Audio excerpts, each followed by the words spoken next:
What up, Dokkaners? Welcome back to Tsunrami for another video on Dragon Ball Z Dokkan Battles. So, I was just planning out my video for tomorrow, and I was going to talk about the exact things that I'm about to talk about right now. So, I was going to be talking about an easy area coming up, an EZA coming up, a story event coming back that would give you medals that would TUR 2 new units, and a bunch of other stuff.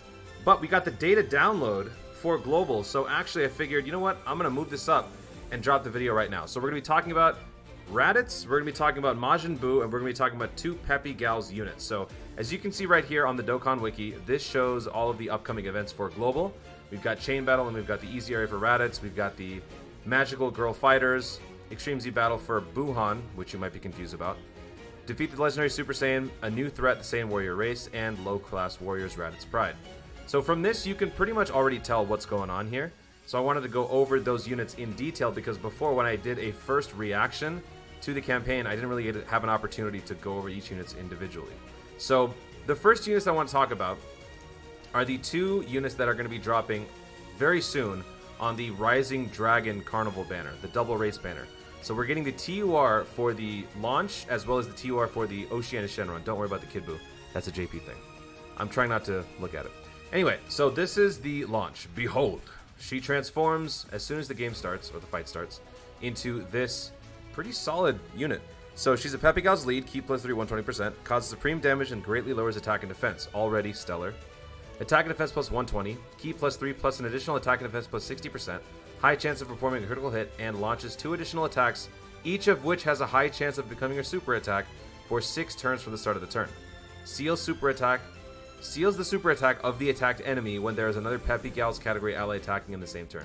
So basically, just add another one to the long list of incredible Peppy Gals units that continue to dominate when they team up with one another. So, I mean, honestly, I don't even think I need another Peppy Gal unit to make my team dominant as it is, but this just adds to it. So if you just want an all-out blitz with a bunch of nerfing power, a bunch of firepower, no pun intended, this is the way to go. So I've had this unit ready to go. She's ready to be rainbowed. I never put the orbs into her because physical orbs have been kind of scarce for me lately, but now that she's getting her TUR, I might as well. If you have this unit already, I don't know if it's necessarily a good idea to go for the Rising Dragon banner, just because double rates, it's not like it's doubling your rates from 50% to 100%.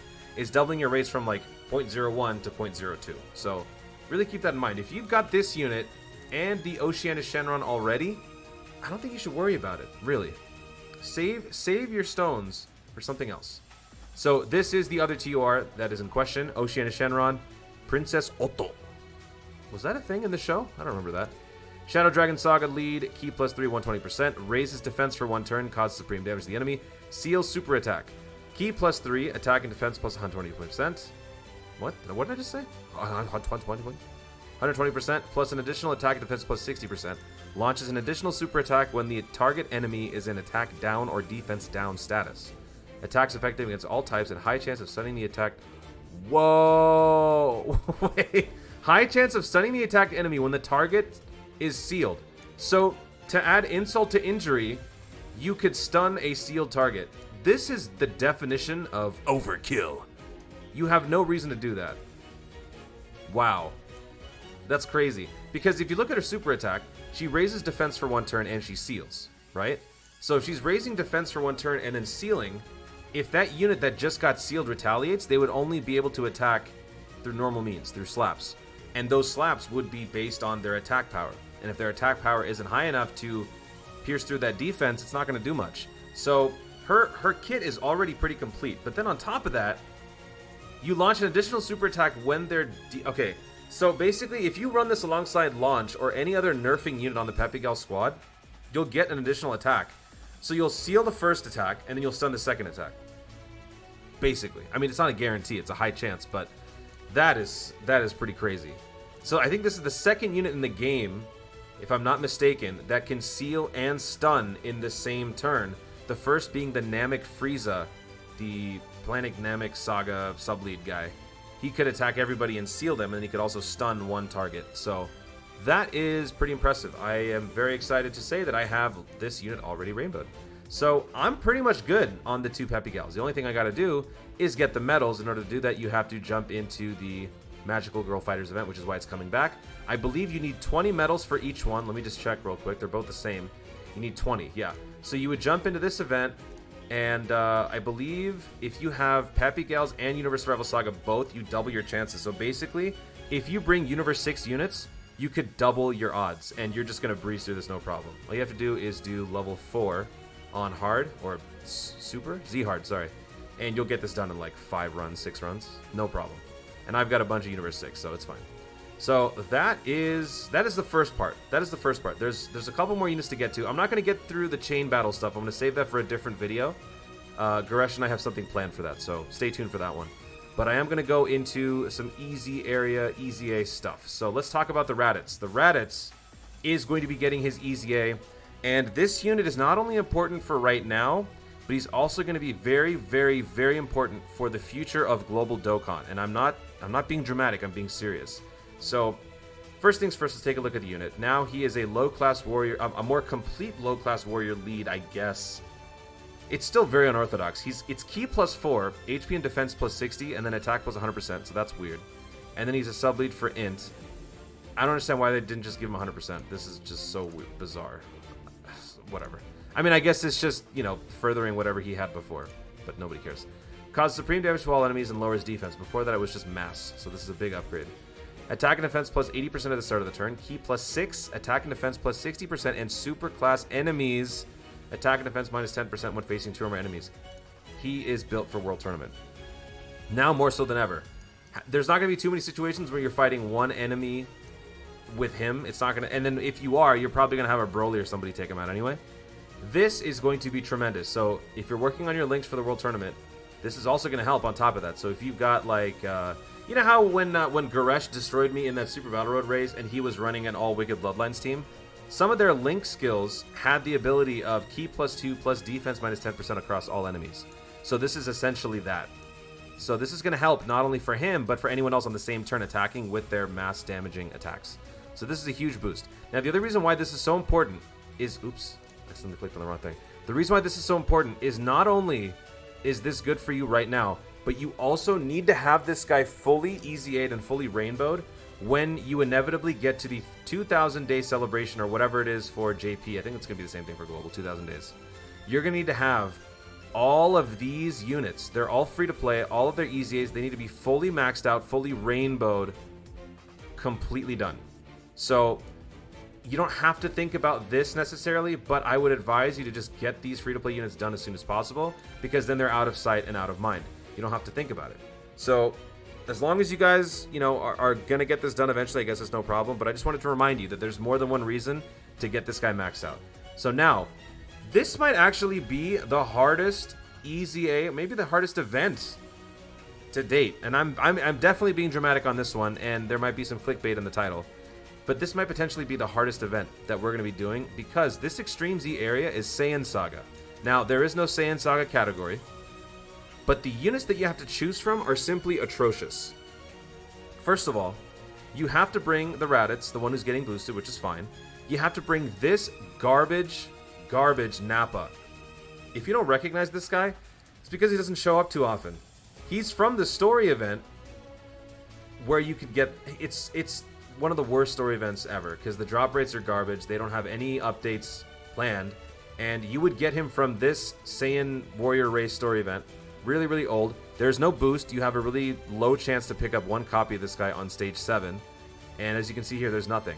But on JP, they did get the... Oh, you know what? Okay. So on JP, characters with Inhuman Deeds category had the... Okay, so they did increase the odds, so that's good. So by the time this drops on Global, we'll probably get this, because we already have Inhuman Deeds. So that will help. But it's still pretty terrible. So you're going to have to get that guy. He's an SR, so you have to TUR him or awaken him. And then he becomes this loser. Super rare chance, which means 3% chance to turn into the ape. And if he does turn into the ape, it's not like he's broken. He's just this. Even his art looks terrible. So yeah, this guy's garbage. So point of that is you have to bring this dead weight on your team no matter what. And what's worse is that if you look across all of these units, there's just no... Whoa, look at the way it's highlighted. That's pretty cool. There is no common category across all of these guys. If there was, it would be Saiyan Saga, but we don't have that. So, Bandai, you paying attention? Make a Saiyan Saga category, please. There is nothing. Absolutely nothing. So let me actually jump over to my game, and I'm going to show you the team that I came up with. This is the best I got. It's really nothing spectacular. It's actually pretty weak, but let me show it to you right now. So this is it. This is what I got. So from that list, since obviously Raditz is going to be int, you want to bring some type advantage units. So aside from the 2 int units here, there's really nobody else you could bring. So Raditz, Nappa, and then I brought Vegeta, the Rage Vegeta, because he is a physical type sub-lead, key plus 3, 90% across the board. So that leader skill is going to be used for boosting the Krillin, who is an LR, the Pixel Goku, 8-bit Goku. This guy's also physical unit. And then the Nappa, the Baba Shop Nappa. So this guy, I'm bringing him mainly because he provides some ki. And if he happens to do some damage, then so be it. But I'm mainly bringing him for the ki so that he can boost up Krillin and Goku's attack potential. That's about all I got. And so everybody here is basically free to play except for the Vegeta. So if you want to go fully free to play, there are not too many options. I'm trying to think off the top of my head. If we go to easy area, let me actually switch back. What are the possible leads we could run? Tien, no. Vegeta, Inhuman Deeds, there's nobody. Piccolo, obviously not. There's no Earthlings. Yamcha's useless. Vegeta's an AGL lead. Goku's family. Low Class Warriors, STR. I think it's like a 30% lead. Vegeta's family. These guys are all terrible. There is no lead skill. I think it's Tien and Chaozu. Let me see. Okay, yeah. So Tien and Chaozu is maybe the only other lead that you could bring if you want to do this fully free to play. So if you want to go fully free to play, you would have this as your team, and that's pretty garbage. Which is why, again, if you bring this Nappa, your best bet is to have Nappa on the same rotation as Krillin and Goku, and his Ki plus 2 can help in potentially giving them some supers. But I don't know how difficult this actual event is. I've never done it. I've never seen it. So this could potentially be the most challenging event for global players to date. And I know it's, again, dramatic, but, you know, clickbait. So that's the situation with the Raditz. God, that's so pathetic. Did they not think of... I don't think they thought this through. Because Inhuman Deeds doesn't even have everybody necessary to do this. Inhuman Deeds, you've got Vegeta Nappa, you've got... Baby, they don't even correlate. You've got this Vegeta. Int Raditz isn't here, even though he should be. Int Nappa isn't here, even though he should be. So, like, what... I don't understand. It's terrible. So that is the situation with the easy area. Now, other than that, the final thing that I want to talk about in this video is the buuhan. So you might be wondering, well, I'm going to be honest with you.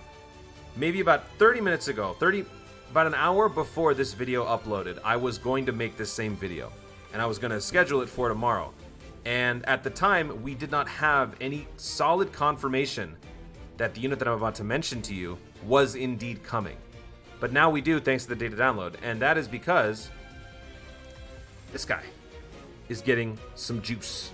This guy is now getting his Dokkan Wiki. Actually, let me refresh the page. As you can see right here, there is no date. So I was about to record this when there was no date for global, even though everybody thought that this was going to be showing up. So let me see if I refresh it. Will it show up now? Oh, it's still not there. But anyway, long story short, this buuhan event is coming back because those medals not only work on the Int Buuhan, but also the South Kai absorbed Majin Buu. This guy was useless before. Now he's somewhat relevant. He's not a good lead, but he raises defense for 1 turn, causes supreme damage, and greatly lowers defense. Ki plus 3, attack plus 100%, plus an additional attack and defense boost by up to 100%. The more HP remaining, the greater the stat boost. Wait, that's actually really good. Reduces damage received by 20% when HP is 80% or... Wow. Recovers 5% HP at the end of the turn in which the attack was received. Okay, I take it back. This is actually really good. Given what he used to be, this is really good. So he's going to raise defense, so he's obviously a defensive-minded unit. He'll do some damage, and the more health you have, which you will have a lot, when you're running this guy on a Majin Buu team, with all of these links that have to do with healing, you got regeneration, infinite regeneration, and then you might have metamorphosis on your other Majin Buu units. You're going to have some solid healing, plus his passive gives you some healing. So, for the most part, you're going to be well over 50%, maybe even 70 or 80%. So, this reduced damage will help. That on top of the fact that he's going to have attack and defense with 100%, that's really, really good. Actually, wait. 200. He could have 200% attack. This guy's stupidly good. 200% attack, 100% defense. With this super attack, he'll raise his defense by 30. So yeah, this is actually a pretty decent unit. So he will be showing up when the Buuhan event drops, and you'll need 6, 12, 20, 12, 12. So 12, 20, 12, 12 for your EZA medals. But you're not going to be getting stones. If you're thinking you're getting stones, you're not going to be getting stones. That is the one downfall to this whole thing. So that is pretty much what's coming up for Global. Again, I am not mentioning Chain Battle because I'm going to do a separate video on that potentially. I'm going to do one with Goresh. We did a Goresh Toon Duo Chain Battle video before, so we're going to be bringing that back. And then also I might make another video prior to that, so depending on how I'm feeling, I might drop that one as well. But lastly, these two events that are coming back, again, it should be pretty obvious why. Number one, this has to do with Chain Battle, which I'll go over in another video. And then the Raditz event is coming back because, number one, we're going to be getting a World Tournament soon. And number two, he's getting his EZA. It wouldn't make any sense if the EZA shows up, but the event needed to get him doesn't show up. So that's what this guy's for. Make sure you farm out this event. You can also farm link levels on this event.